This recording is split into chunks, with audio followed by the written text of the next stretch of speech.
اینا بعضی وقتا تو احکام چیزی میگن خدا میگه من در جریان نیستم، خودش قرار داده، خدا میگه من در جریان نیستم. اینو مامانت گفت، این اصلا من برای همینه. دیدید مثلا مامانه میخواد به بچه نمازو بگه، رفته وضو گرفته اومده پشت آرنجت خشک، میگه مامان خدا ندید تو چجوری دیدی؟ آخه پشت آرنج من فرشته چند بار ویدیو چک دادن نفهمیدن اصلا.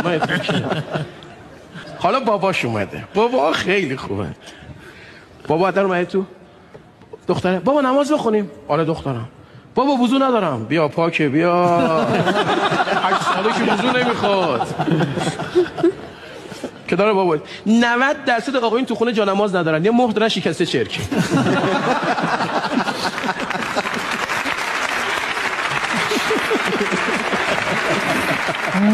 مهر رو برداشته انگار میخواد 7 سنگ بازی کنه، افتاد اونجا. خب بازم بگو با پا میکشه عقب، شکم نمیذاره دل داشته، تنظیم قله با پا.